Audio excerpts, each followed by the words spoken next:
अब ये लोग अपने साथ भोजपुरी साहित्य ले गए थे, जो कंठ में विराजमान था, किताबों में नहीं था, कंठ में विराजमान था। धीरे धीरे इन्हें ऐसा लगा कि हमारे कंठ का जो चेतना है, जो अस्मिता है, जो पहचान है, जो संस्कृति है, वो लुप्त होगी। तो ये आपस में बैठ कर के ढपली पर या ज़मीन पर या परात पर या बाल्टी पर बैठ के थाप लगा के रात को गाते थे, और वह संगीत, वह भक्ति भाव उनके दिन भर की लोमहर्षक थकान को दूर कर देता था। वहाँ जिनके यहाँ ये मजदूर के रूप में काम करते थे, वो सोचता था कि ये अपने अस्मिता बोध जब तक इनमें रहेगा तब तक ये दास नहीं बन पाएंगे। दास वो बनता है जिसका अस्मिता बोध खत्म हो जाता है। इसलिए वो ना जंगल में इन्हें रात को बैठक होने देते थे, और करते थे तो वो कुत्ते छोड़ देते थे अपने, और वो कोई काट लेता था, कोई कुछ लेता था, और वही पानी से, पेशाब से, पत्ते से, मिट्टी से वो अपना उपचार कर लेते थे।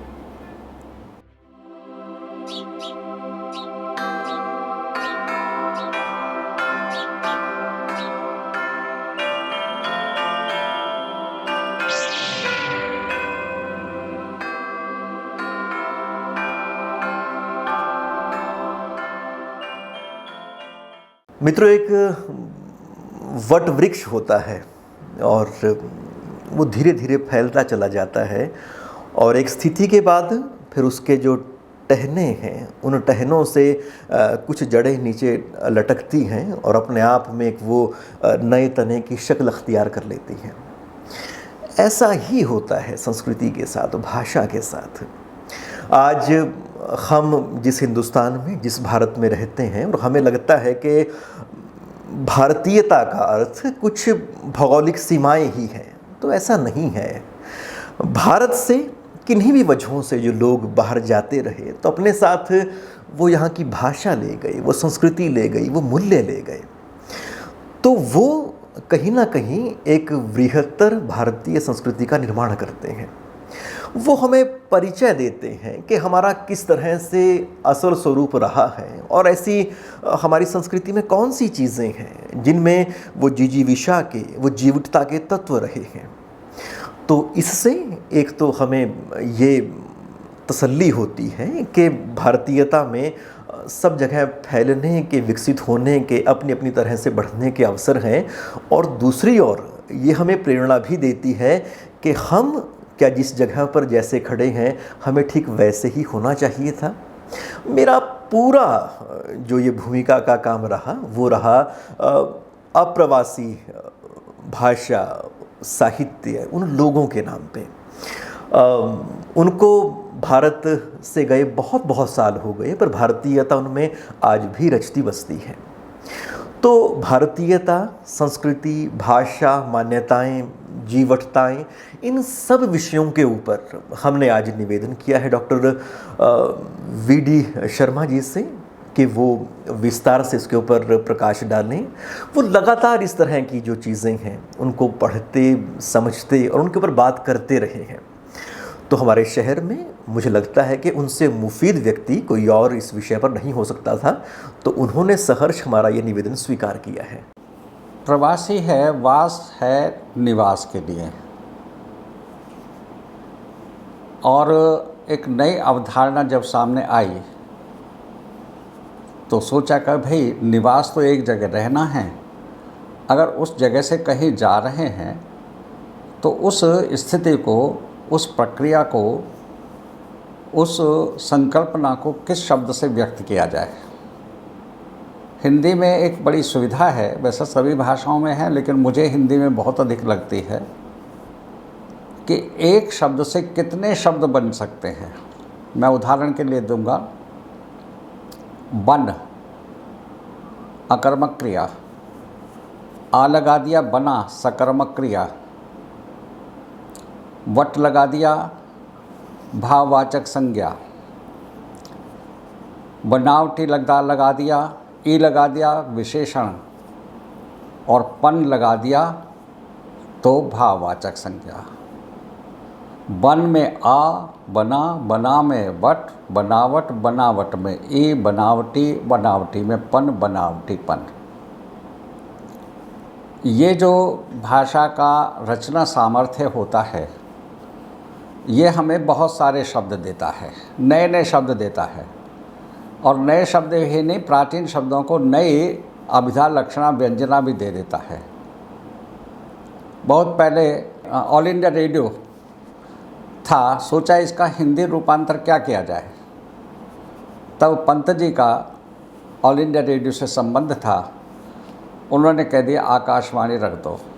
शुरू में सब चौंके, क्योंकि आकाशवाणी की एक ही परिकल्पना थी कि देवलोक से या आकाश से आने वाली वाणी। अब उसको नया आयाम दे दिया, तो आज औसतन व्यक्ति देवलोक से आने वाली वाणी को कम ध्यान में रखता है और दूर आकाशवाणी से, रेडियो स्टेशन से आने वाली वाणी को ज़्यादा ध्यान रखता है। उसी अर्थ में वो लेने लगा। लक्षणा व्यंजना में बन गया, व्यंजना अभिधा में बन गया। इसलिए प्रवासी घर से बाहर निकलने की स्थिति को प्रवास कहते हैं, और जो घर से बाहर जिस समय रहता है वो प्रवासी काल है।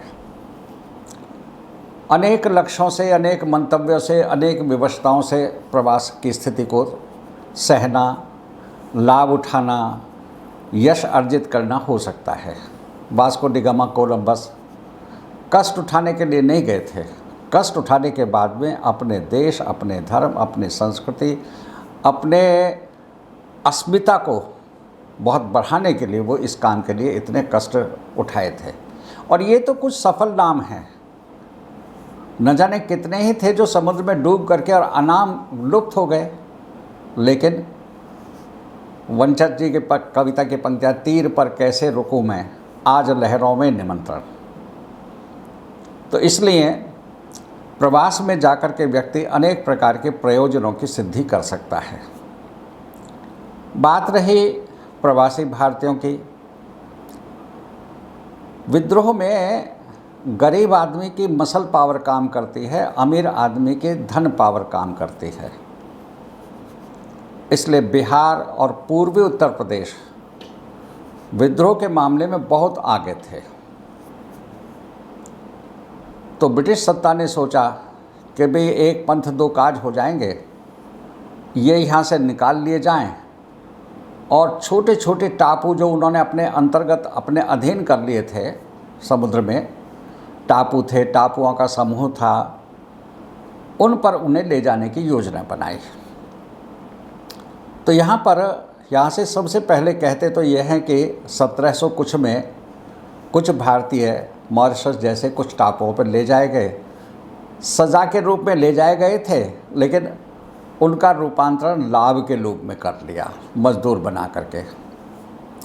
लेकिन जिसमें स्वाभिमान होता है, अस्मिता होती है, अस्तित्व बोध होता है, वो अपने हर दुखद स्थिति को कैसे सुखद स्थिति में परिवर्तित कर लेता है, उसका उदाहरण ये प्रवासी भारतीय थे, जिन्होंने विश्व के 40-50 देशों या टापुओं में जाकर के अपनी संस्कृति ध्वजा को फहराया था। 3 देशों का खास तौर से नाम लिया जाता है। मॉरिशस, जो भारतवर्ष से 6000 किलोमीटर दूर है, ठीक नीचे को है, दक्षिणी अफ्रीका के पास में है।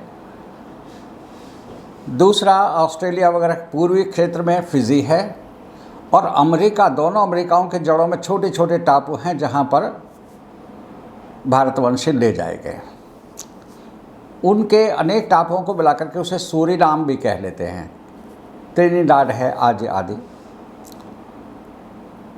अब आज ये जो हिंदी साहित्य की एक नई छटा, नई आभा, नई कांति, नया रूप, नया आयाम दिखाई दे रहा है, यह विगत 60-70 वर्षों में चर्चा में आया है। ख़ास तौर से जब विश्व हिंदी सम्मेलनों का आयोजन हुआ, तो दूसरे ही सम्मेलन का आयोजन मॉरिशस में हुआ था। ध्यान रहे, दुनिया जिसे कहते हैं जादू का खिलौना है, मिल जाए तो मिट्टी है, खो जाए तो सोना है।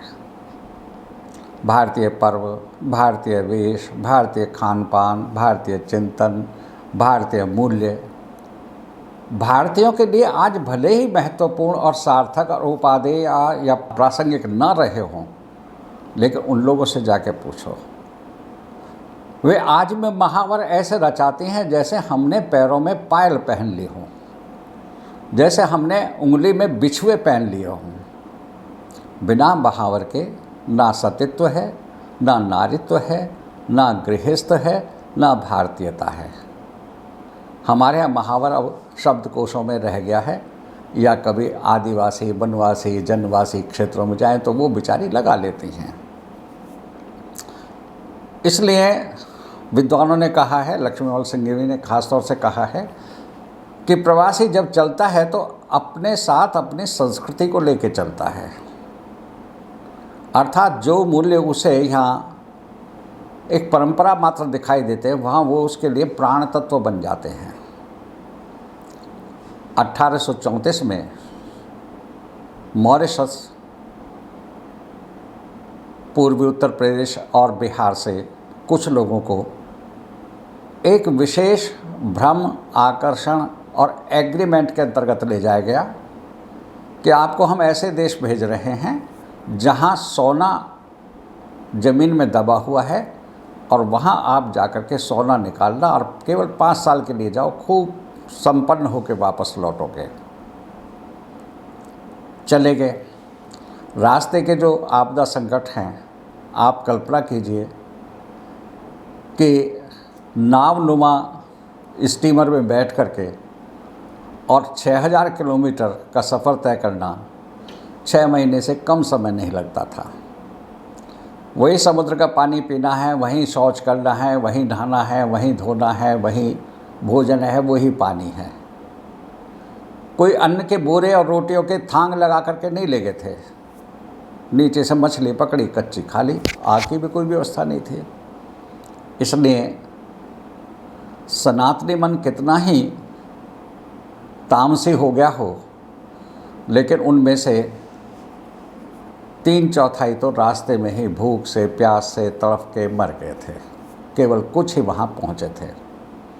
वहाँ जाकर के उनके सारे स्वप्न धूल धूसर होने लगे, अर्थात वहाँ देखें तो पत्थर ही पत्थर है। मॉरिशस जैसे कुरुक्षेत्र जिला है, लगभग इतने के बराबर समझे। 55 किलोमीटर चौड़ा है और 60 किलोमीटर लंबा है। इतना सा है देश, जो हमारे ज़िले के औसतन आकार होता है। खैर वहाँ गए। अब वहाँ पर इन्हें दोहरे तिहरे युद्ध लड़ने पड़े। एक तरफ तो अपने भौतिक अस्तित्व की रक्षा के लिए संघर्ष करना पड़ा, श्वास लेना भी मुश्किल था। दूसरा, अपनी अस्मिता को बचाए रखने के लिए संघर्ष करना पड़ा। और तीसरा, अपने मूल्यों की रक्षा के लिए संघर्ष करना पड़ा। कहते हैं जब यहाँ से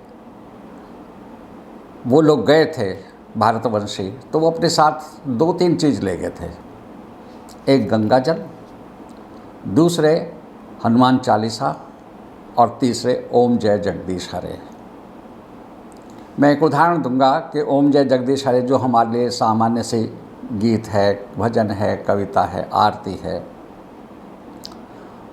मैं जब कैथल था तो एक त्रिनिडाद से एक सज्जन आए हुए थे, डॉक्टर थे वहाँ पर। मैं उनके पास गया, मैंने कहा वहाँ पर हिंदी की क्या स्थिति है। औसत भारतीय की तरह से उनको भी धन का चश्मा, पद का चश्मा, वैभव का चश्मा ज़्यादा लगा हुआ था, सांस्कृतिक चश्मा तो बहुत दूर चला गया था। बोले हिंदी विंदी तो नहीं है, ये है। मैंने कहा अच्छा मंदिर है वहाँ? बोले हाँ है। मैं कहा आरती होती है? बोले आरती होती है। मैंने कहा कौन सी होती है? ओम जय जगदीश हरे। वो व्यक्ति अपने मेडिकल प्रैक्टिस से धन से कमाने से, कोठी बनाने से इतना चारों तरफ से घिर गया कि उसे ओम जय जगदीश हरे के महत्व का बोध नहीं था। तो कुछ लोग इसीलिए कहते हैं जहाँ जहाँ रामचरितमानस है, जहाँ तक वहाँ तक हिंदी है।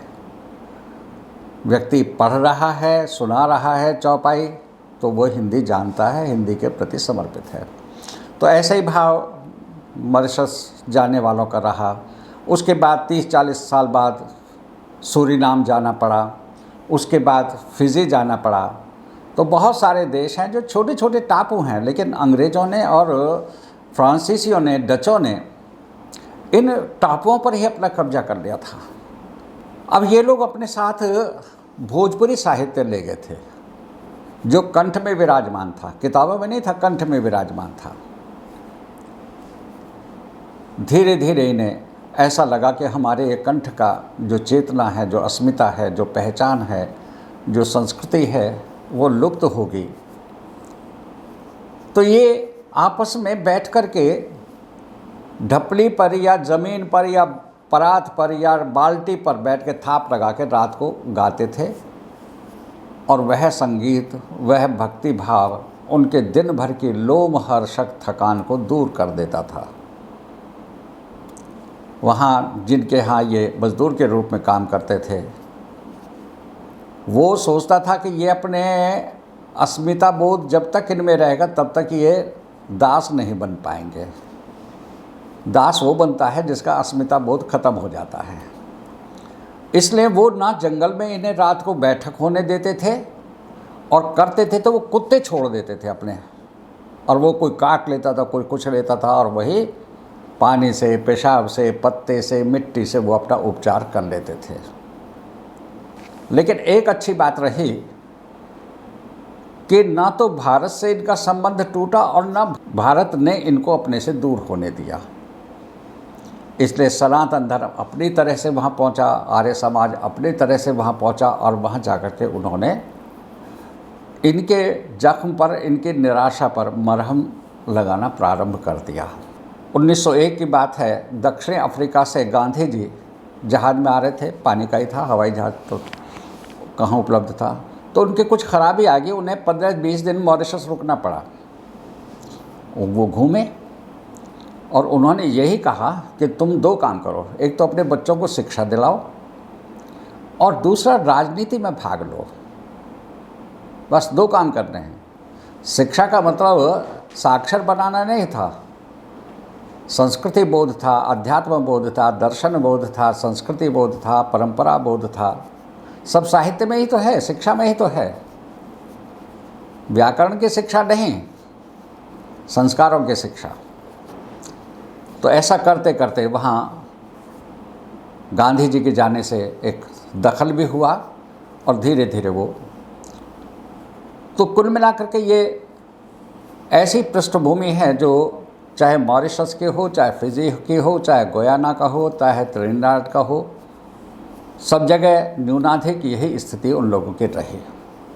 ये जो उनका संस्कृति बोध था, अब संस्कृति आकाश पुष्प तो है नहीं, तोड़ लेगा, कहाँ से आएगी?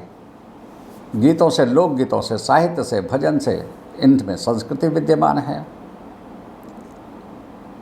आज की कविता को हम भले साहित्य कह लें, लेकिन एक प्रकार से वो चाहे जिस जीवन मूल्यों का हो, जिस दृष्टि का हो, वो भजन जैसे ही हैं।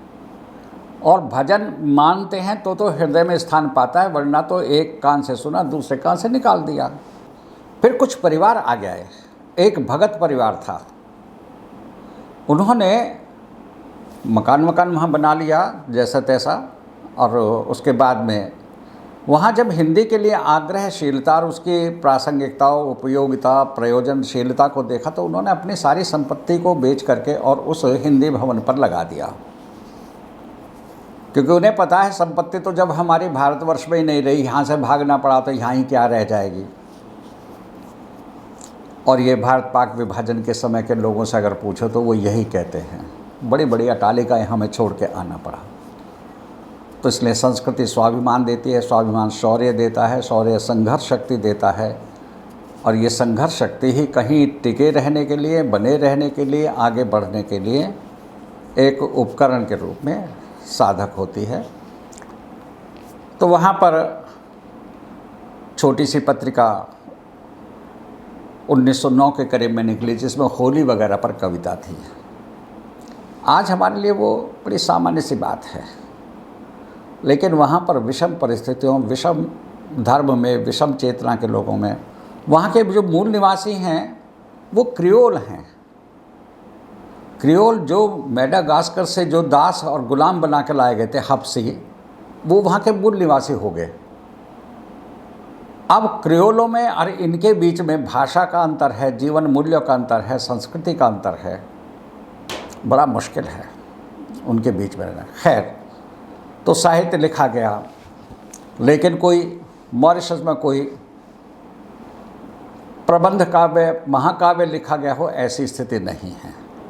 वो क्षणिक आवेश होता है, वो एक 4 छंदों में, 10 छंदों में, 50 छंदों में कविता तक सीमित होकर रह जाता है। लेकिन भारत से जुड़ाव और उनका अस्मिता बोध उन्हें हिंदी साहित्य सृजन करने के लिए प्रयत्नशील रहा। पिछले कुछ दिनों में, क्योंकि ज्ञानानुशासन बड़ी विचित्र सी चीज़ है, वो फाँक में फाँक, फाँक में फाँक, फाँक में फाँक देखने की अभ्यस्त है। इससे अध्ययन सरल भी होता है, जटिल भी होता है। सरल तो अंतर की पहचान होती है, अंतर की पहचान होती है तो पृष्ठभूमियाँ का भिन्नता को परखते हैं, स्थापित करते हैं। खैर, आजकल 3 शब्द चल रहे हैं। एक है प्रवासी, अर्थात जो भारत से बाहर जाकर के रहता है और साहित्य सृजन करता है, वो प्रवासी है। लेकिन पिछले 150 वर्षों में प्रवास की स्थिति बदल गई, कालखंड की स्थिति बदल गई। कुछ देश ऐसे हैं जहां लोगों ने पीढ़ियां बिता दी।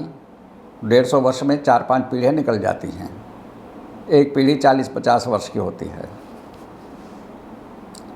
और कुछ देश में ऐसे हैं जहां रोज़गार के लिए, शिक्षा अर्जन करने के लिए, व्यापार के लिए गए हैं, लेकिन संस्कार हैं उनमें साहित्य की, कविता के, कहानी के, वो वहाँ लिखते रहे।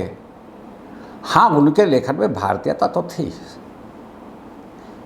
क्योंकि संस्कृति ऐसा अजीब सा तत्व है जो चेतना के उस धरातल में समाया हुआ आता है जिसे व्यक्ति स्वयं भी नहीं देख पाता। इसलिए जो कंगन, जो मेहंदी, जो टीका, जो बिंदी, यहाँ रहते हुए वो कॉलेज की छात्रा के रूप में अनावश्यक और बोझ मानते हैं, लेकिन वहाँ जाकर के उसे इन सारे श्रृंगारों का महत्व पता चलता है। तो उन्होंने भी लिखना शुरू किया। लेकिन ये जो पीढ़ियों का अंतर हो गया, अमेरिका में रहने वाले व्यक्ति के लिए मातृभूमि भारत है, लेकिन मॉरिशस में रहने वाला कैसे मातृभूमि मान लेगा? मान भी लेगा तो कह नहीं पाएगा, क्योंकि उसे उस परिवेश में रहना है जहाँ पर इसी बात को लेकर के 100 लांछन लग जाएंगे। ये तो मॉरिशस को अपना देश ही नहीं मानता, ये तो ढोंगी है, ये तो यहाँ से ठगी कर रहा है। इसीलिए मन से ही नहीं, वाणी से भी उसे मॉरिशसन सिद्ध होने के लिए वो वहाँ अपने देश को मातृभूमि कहता है और भारत को पितृभूमि कहता है। फिजी के एक कवि हैं पंडित कमला प्रसाद मिश्र, और उन्होंने, क्योंकि इन लोगों के जीवन में कारुणिक स्थिति बहुत आती हैं, तब झरझर आंसू बहते हैं, तो तब पितृभूमि प्रणाम मेरा, कहीं भारत आए होंगे, वो वृंदावन में पढ़े थे, तो जब जा रहे होंगे तो पितृभूमि प्रणाम मेरा। उनके लिए मातृभूमि से भी बड़ी पितृभूमि थी, क्योंकि पितृभूमि ने तो उन्हें संस्कार दिए हैं। ज़मीन दी है फिजी ने, आकाश दिया है भारत ने।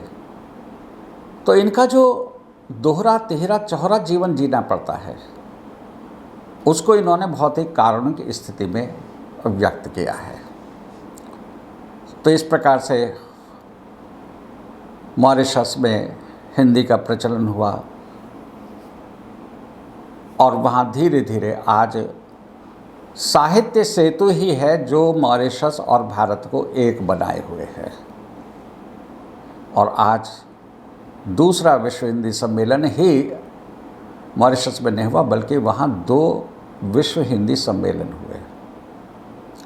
विश्व हिंदी सम्मेलन सामान्य व्यक्ति के लिए राजनीतिक भ्रष्टाचार का, आर्थिक भ्रष्टाचार का एक बड़ा सुगम सा समागम है, लेकिन वहाँ के लोग आ करके मिलते हैं, बैठते हैं, बातचीत करते हैं, तो एक प्रकार से बिखरी हुई शक्ति को, हिंदी की बिखरी हुई शक्ति को, साहित्य की बिखरी हुई शक्ति को, जीवन मूल्यों की बिखरी हुई शक्ति को संजोने का काम विश्व हिंदी सम्मेलन और इन्होंने।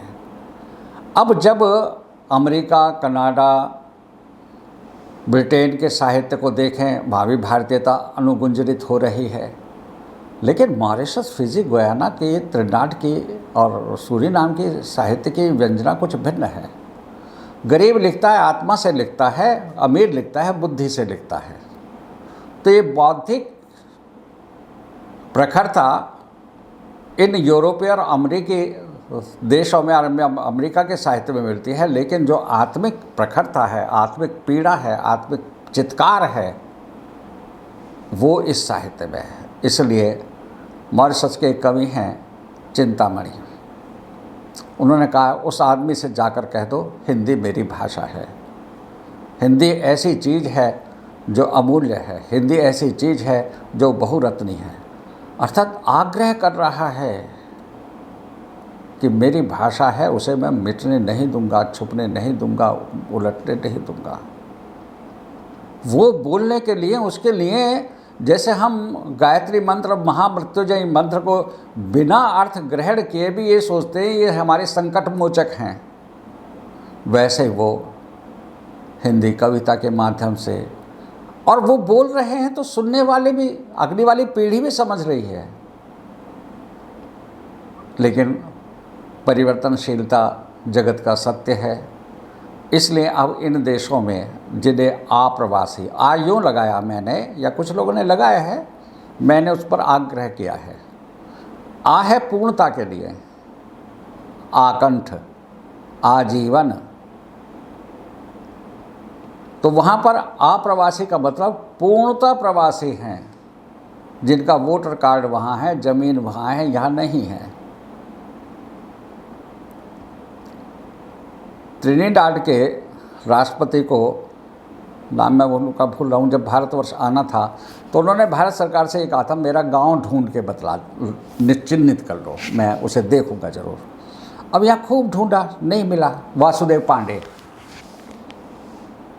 पांडे नहीं थे, वो राजपूत थे, लेकिन वहाँ बैठ के प्याऊ पे पानी पिलाते थे। पानी पिलाने वाला तो महाराज होता है, रोटी बनाने वाला महाराज होता है। अब दशरथ वाला महाराज तो है नहीं है, लेकिन दशरथ जैसी चेतना पेट की और मन की और इसकी भूख को शांत करने वाला तो महाराज ही है। तो खैर उनके जैसे तैसे एक अनुमान से एक गांव चिन्हित किया, क्योंकि माने तो देव वरना भीत का लेप, तो उसने उसी भूमि को। आपने 20-25 साल पहले एक बार वेस्ट इंडीज़ की टीम आई थी, एक खिलाड़ी था, उसने आते हवाई जहाज़ से उतरते ही पूरा लेट गया ज़मीन पर, क्योंकि ये उसकी पितृभूमि थी। या तो ऐसा दृश्य कभी विवेकानंद ने दिखाया था, या ऐसा दृश्य, तो इसलिए हमारे लिए ये भले ही भूखंड हो, हमारे लिए भले ही परंपराएं, रूढ़ियाँ बन गई हों, लेकिन उनके लिए तो ये पुनीत धर्म है, पुनीत कर्म है, पुनीत चिंतन है। इसीलिए वो अपने नाम मॉरिशस के प्रत्येक घर में कहते हैं कि 3 चीज़ मिलती हैं, रामायण, शिव जी की चित्र और एक तुलसी का चबूतरा। तुलसी चबूतरा खूब रखते हैं, तो इसलिए तुलसी को हम भले औषधि के रूप में लेते हों, लेकिन वो तो तुलसी को माँ के रूप में लेते हैं। मेरा प्रत्यक्ष दर्शी 2008 में यहाँ पर अनिरुद्ध जगन्नाथ आए थे, कुरुक्षेत्र भी आए थे मातृभूमि सेवा मिशन में। मुझे उनके साथ हरिद्वार जाने का मौका मिला। उनकी पत्नी हिंदी नहीं बोल पाती थी, लेकिन अनिरुद्ध जगन्नाथ बोल भी लेते थे। और तो रामदेव जी के यहाँ गए, खाना खाया, तो शाम को स्वर्गाश्रम में आरती थी, आरती देखनी थी। तो अनिरुद्ध जगन्नाथ तो सब कुछ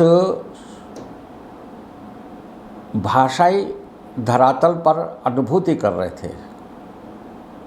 गंगा की लहरों को वो किस गहराई से देख रहे थे, वो उनकी भावभंगिमा बता रही थी। लेकिन जिस पत्नी को हिंदी नहीं आती थी, उसे संस्कृति बोध था, संस्कृति बोध भाषा बोध पर बहुत निर्भर करता है, लेकिन एकदम निर्भर नहीं करता।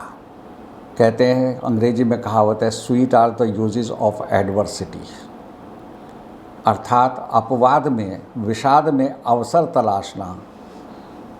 और एक नरेश मेहता का एक काव्य का शीर्षक है प्रवाद पर्व, अर्थात अगर चाहो तो आप प्रवाद को पर्व में रूपांतरित कर सकते हैं।